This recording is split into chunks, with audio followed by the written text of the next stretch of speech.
La historia del básquet femenino siempre ha mirado hacia un solo costado de la actividad. El básquet es un deporte de fricción, de lucha y entrega, muy lejos del imaginario que la sociedad pone en un juego para las mujeres deportistas. Así fue como la rama masculina se llevó la mayor atención de la prensa, de las autoridades y el público. A la sombra de Furlong, Campana y Ginóbili, miles de mujeres lucharon en cada partido por ganarse el respeto en tierra de gigantes. Qué lindo se ve todo de acá, cerca del aro. Cada vez más lejos del rival, cada vez más alto. Una medalla en el alma, como una puesta de sol. Una pelota naranja, pica en mi corazón. Y en un segundo, cambiar el mundo. Todo puede pasar en un segundo más.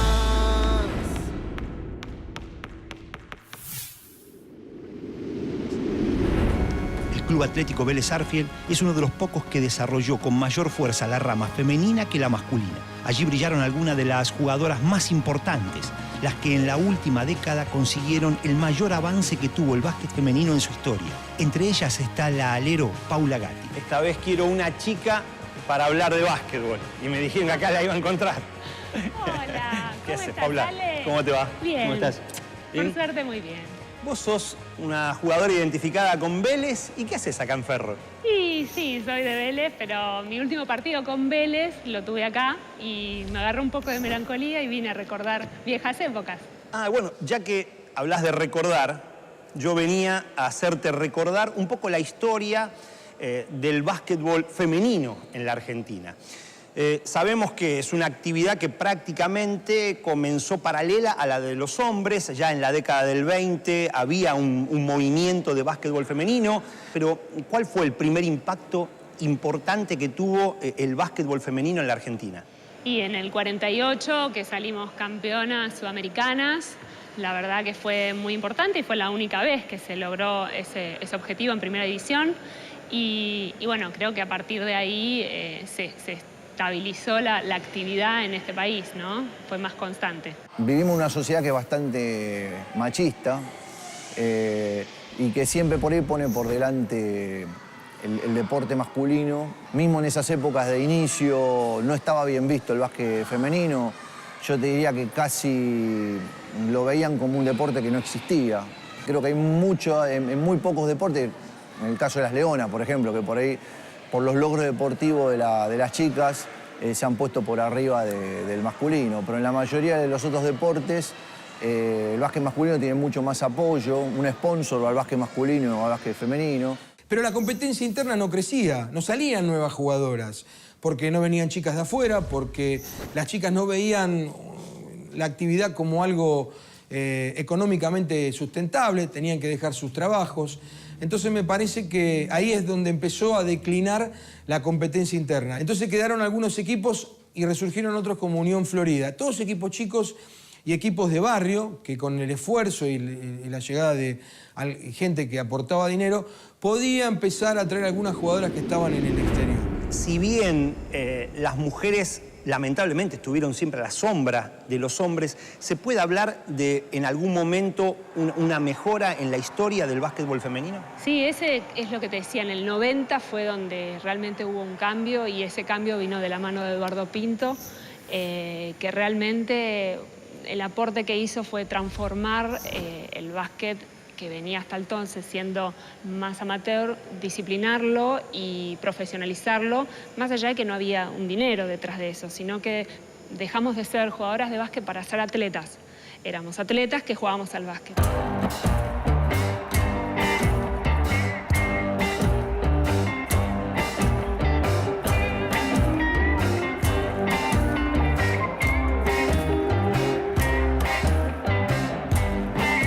Yo empecé en obras sanitarias allá por el año 80 y 82, 81. Y en obras había excelentes entrenadores. Yo lo vi como una posibilidad de crecimiento Así que yo a veces me encontraba dirigiendo a las nenitas y miraba para el otro lado, al costado de la cancha, y veía a esos monstruos que decía, ¿qué estoy haciendo yo acá, no? Eduardo Pinto, a la par que dirigía en Vélez Sarsfield, también estaba en la selección argentina y tuvo una continuidad importante, ¿no? Una permanencia en el seleccionado de varios años. Sí, sí, exactamente. Eduardo estuvo alrededor de 20 años y en todo ese tiempo la verdad que hizo un cambio muy grande. Al principio tuvo que ocuparse de todo, incluso de asegurar a los padres de las jugadoras del interior que se queden tranquilos, que él las recibía en retiro, las llevaba al cenar, todo un trabajo que realmente no es necesariamente de un técnico. Y recuerdo, bueno, que por ahí iba a las mañanas muy temprano a entrenar y me quedaba hasta las 10 de la noche mirando lo que pasaba, anotando y hablando con todo el mundo, ¿no? Creo que esa fue una gran escuela mía en esos años de inicios, empezando la década del 80. Hasta que en un momento me llamaron de Platense. Yo vislumbré ahí la posibilidad de la selección porque Platense tenía como 4 o 5 jugadoras de selección nacional. En el año 91 se me presenta la opción de empezar en la selección nacional para los Juegos Panamericanos de La Habana. Y bueno, Eduardo creo que abre una etapa en Argentina donde se caracterizaba mucho por su defensa, por la garra y todo eso. Y bueno, y ahí empieza a abrir puertas donde Argentina empieza a demostrar que estaba en un buen nivel y que había muy buenas jugadoras. Y la verdad que llevó muy alto a la Argentina. En todos los detalles estuvo Eduardo y desde luego viendo cómo podía lograr que haya un trabajo a nivel físico, que hasta entonces no lo había, y de hecho jugadoras de antaño lo que contaban era eso, que llegaban capaz a la selección y tenían una exigencia y se lesionaban porque no tenían una preparación. Eso Eduardo lo empezó a cambiar con su llegada y obviamente en el transcurso de los años eso dio sus resultados. Me encuentro con una cama de jugadoras con mucho talento, pero con muy mala preparación física, sobre todo en la parte física histórica, ¿no? No había un trabajo físico regular o coherente a lo largo del tiempo. Muchos torneos internacionales que ellas iban se juntaban una semana antes y de ahí se viajaba. Se empezó a, digamos, a profesionalizar un poco más, a invertir un poco más de dinero en las chicas. Con un cuerpo técnico, con un cuerpo de preparadores físicos, nutricionistas. Ya desde chicos algunos clubes están trabajando en esas cosas. Entonces es como que hoy las chicas tienen un físico más apropiado para poder competir. Nos llevó muchos años que las chicas entendieran que había que trabajar durante meses la parte de musculación, de fuerza. Y eso fue lo que fue cambiando el rendimiento nuestro en los años que siguieron.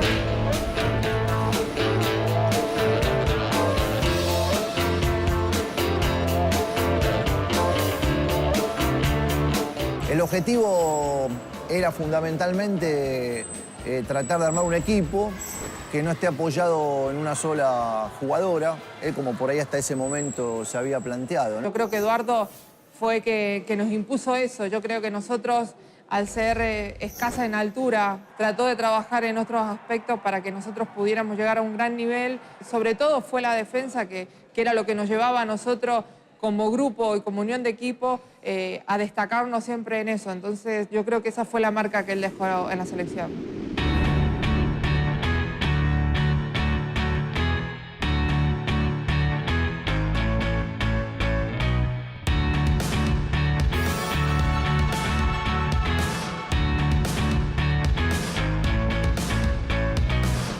Paula Gatti, yo la he enfrentado muchos años, ella jugando para Vélez, yo dirigiendo Lanús, y después compartimos selección argentina. Y Paula es de las jugadoras que hoy no hay a nivel espíritu, garra, concentración, más allá de que siempre enfrentarla era un dolor de cabeza. Era muy bueno porque obligaba a sacar lo mejor de mi jugadora. Siempre fue una luchadora del básquet. Todo su juego se basaba en el esfuerzo personal que hacía dentro de la cancha. Yo me acuerdo que el primer torneo que fuimos con ella fue un sudamericano en Chile y ella era sub-15. Y me acuerdo que lloraba todos los partidos porque venía acostumbrada a jugar mucho tiempo en su club. y en la selección porque no tenía el mismo tiempo. Y nosotros volvimos a ese torneo con muchas dudas de que si ella iba a poder ser jugadora de selección nacional. Y después, bueno, cerró la boca porque realmente jugó hasta tiempo 28, 29, 30 años.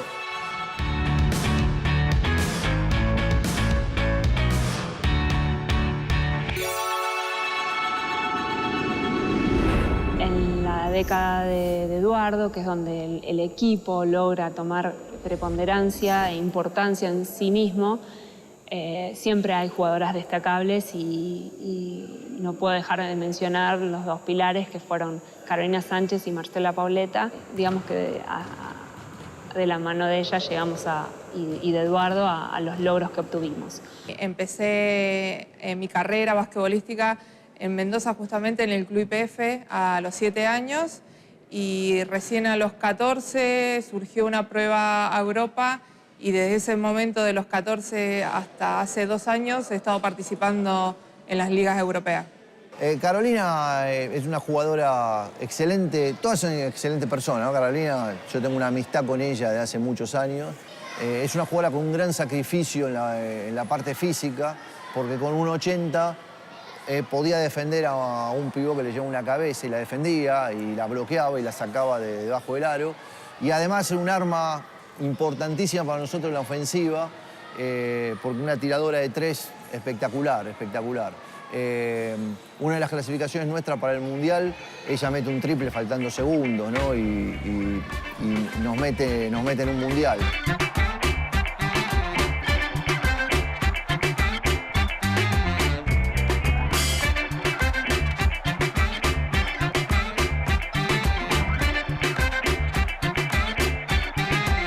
Nosotros cuando empezamos en el año 91 estábamos 60, 50 y algo en el ranking. Pero bueno, en el año 97 logramos la primera clasificación para un mundial. Fue algo fabuloso para nosotros y fue creo que uno de los torneos más importantes para las que estuvimos en su momento en la selección. A nivel femenino siempre había una hegemonía, por supuesto Estados Unidos, estaba Canadá, estaba Brasil, estaba Cuba, y era complicado que nosotros podamos pelear con esas potencias.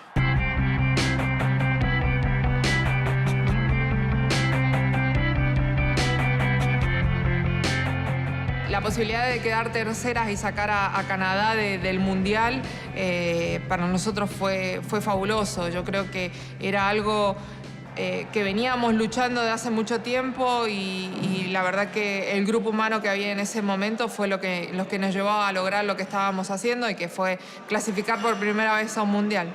En el solo hecho de empezar a participar en los mundiales, a pesar que en el primer mundial fuimos 14 de 16, no nos fue nada bien. Eso empieza a dar puntaje porque nos empezamos a clasificar en forma consecutiva durante los años siguientes. Argentina clasificó por primera vez en un mundial en 1998 y desde allí sumó 4 participaciones seguidas, ubicándose en 14º, 10º, 9º y 14º puesto sucesivamente. A nivel de selecciones juveniles es destacable la medalla de bronce conseguida en Tailandia en 2009 por un grupo de jugadoras menores de 19 años. En el 2006 es como que descollamos en el exterior, o sea, se produjo algo que fue en el Mundial, que fue en Brasil, que salimos primeras en nuestra fase, en donde estábamos con Brasil y con España. Brasil entra con la actitud esa de superioridad, realmente a que el partido sea un trámite de juego, ¿no? Y en ningún momento nos pueden quebrar, siempre el partido va, ellos 6, 7 arriba, 8 arriba, nos poníamos iguales, todo el partido así. Y contra esos equipos que son tan poderosos, cuando a veces uno le dice a la jugadora, mantengámonos en el juego, ¿no? Si nosotros nos mantenemos en el juego, jugando el partido y que ellos no puedan despegarse, hay una posibilidad al final del partido. Brasil para nosotros obviamente siempre ha sido nuestra espina en Sudamericano, en diferentes torneos. Pero en ese torneo que era tan importante para nosotros, ella jugando de local y nosotros hacer un partido increíble casi ganándole a Brasil, creo que nos quedó más doliendo el tema de haber perdido por un punto y que en el último segundo nos sacan el partido de las manos. Eso nos quedó marcado para siempre.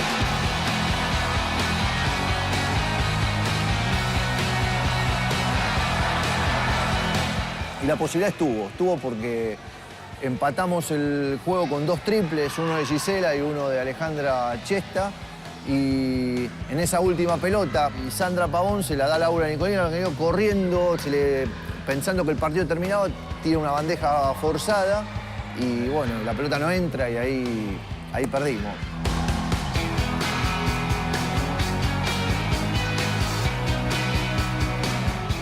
Cuando yo empecé a mis 20 años, perdíamos con Cuba y con Canadá por 50, 30 puntos y hoy por hoy estamos a la par.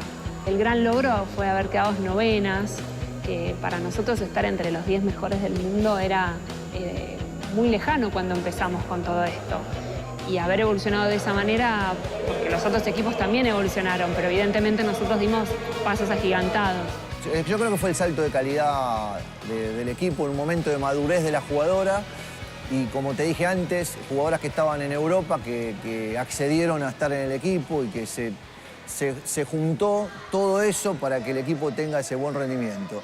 El proceso de Eduardo Pinto fue muy exitoso, de un ordenamiento de las selecciones nacionales que no había. Se implementó un sistema de entrenamiento por concentraciones, se buscó jugadoras por todo el país y se posicionó a Argentina en un puesto, como te contaba hace un rato, de privilegio. Aún en medio de estas particularidades que hablamos del básquetbol femenino en la Argentina, hay algo sí que la ha emparentado a otras disciplinas aún mucho más desarrolladas, que es el éxodo de jugadoras al exterior, fundamentalmente a Europa. Sí, creo que hubieron como 2 puntos importantes para mencionar. Uno fue la participación de Karina Rodríguez en el exterior, que fue muy destacada. Esa fue como la primer jugadora que abrió las puertas, si se quiere, al exterior. La diferencia que hay y lo que te lleva es la competencia que tenés en cada liga de cada país.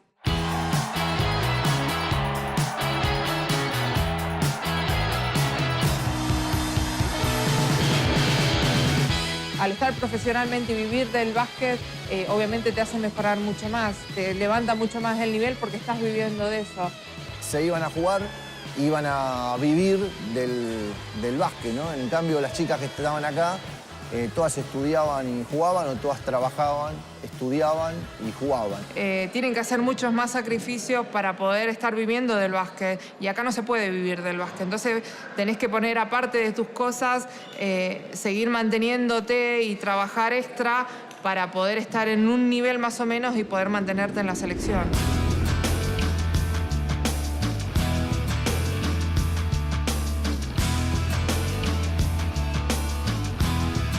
Yo nací en Chile, pero no soy chilena. Tengo la nacionalidad argentina porque mi papá estaba jugando allá y mi mamá fue a visitarlo y como que me tuvo de emergencia. Pero siempre estuvimos en Bahía Blanca desde que nací.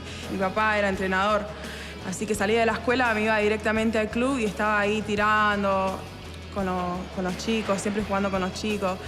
Y bueno, desde que me mudé a Estados Unidos, yo estaba en 7º grado, y como que lo empecé a tomar en serio. Todo el mundo me decía que podía jugar.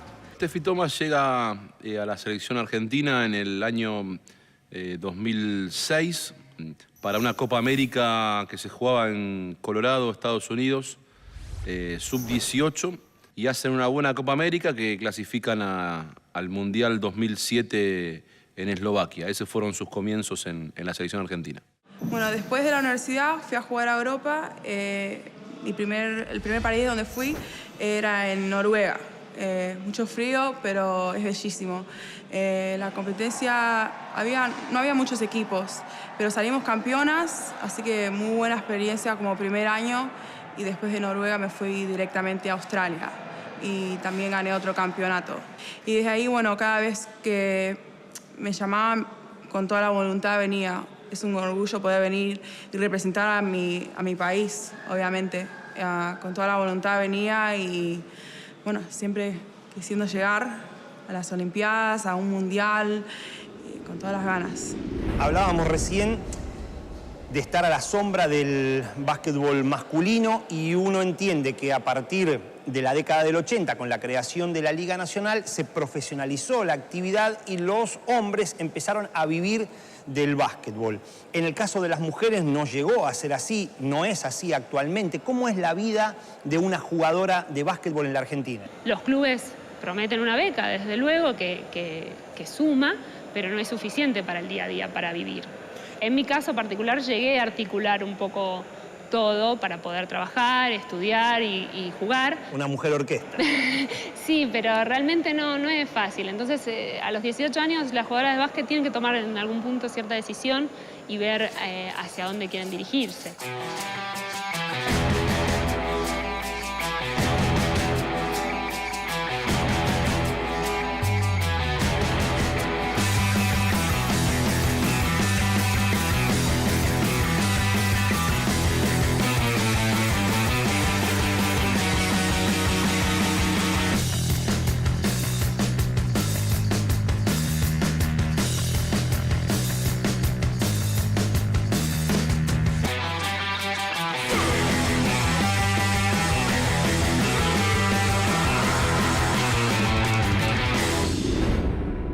Cuando la jugadora es profesional, hasta regula el tema de la maternidad, ¿no? Dice, bueno, voy a jugar hasta este mundial o hasta este juego olímpico o hasta esta clasificación y después voy a tratar de buscar el embarazo. Forma parte de lo profesionales que son las jugadoras en otros ámbitos, en otros lugares del mundo, que acá eso es muy difícil de regularlo. Tanto en Brasil como en Europa y Estados Unidos incluso, es muy profesional, las jugadoras entrenan doble turno todos los días y se dedican exclusivamente a esto. De hecho, la difusión que tiene en el exterior es terrible en comparación a la que hay acá. Lamentablemente, acá no hay muchísima difusión, que es lo que quisiéramos lograr en algún punto. Se está hablando ahora de un torneo federal que va a iniciarse. Quizás esto sea un poco el embrión de lo que estamos hablando, de que la competencia de acá a 2 o 3 años dé un golpe y mejore, ¿no? Sería muy bueno que los equipos que antes participaban, sobre todo que tienen fútbol, y que fomenten esta actividad. Y son clubes que se encuentran en condiciones de soportar una actividad, porque se solventan incluso del fútbol. Esto pasa como ha pasado en Vélez, como ha pasado en Lanús. Son clubes que son importantes, que tienen la posibilidad de otorgar una beca y que apoyan otra actividad además del fútbol. En el básquet de Capital Federal es como que está concentrado la mayor cantidad de jugadoras buenas. Muchas jugadoras del interior del país vienen a jugar a los equipos de Capital Federal. Ojalá que se puedan sumar y le puedan discutir deportivamente equipos del interior del país, así todos pueden crecer. Estamos pintando una realidad del básquetbol femenino en la Argentina, crítica como en muchas otras disciplinas, pero no quiero terminar esta charla sin un lado optimista. ¿Qué te hace ser optimista a vos que conocés la actividad, que fuiste protagonista hasta hace muy poquitito, para pensar que el futuro puede ser mejor? La verdad que el legado que ha dejado Eduardo Pinto ha sido muy bueno. Nosotros hemos logrado a lo largo de esos años muchos logros, reitero la palabra, pero eso nos permitió tener un nombre en el exterior. Eso nos permite haber ganado los ODESUR hace poco y en algún punto entender cuál es el camino, el trabajo, el esfuerzo como hasta ahora, que las chicas aporten, las que se van al exterior, aporten desde afuera y tratar desde la confederación, de los clubes, nos aporten para poder darle al básquet femenino el impulso que necesita para crecer.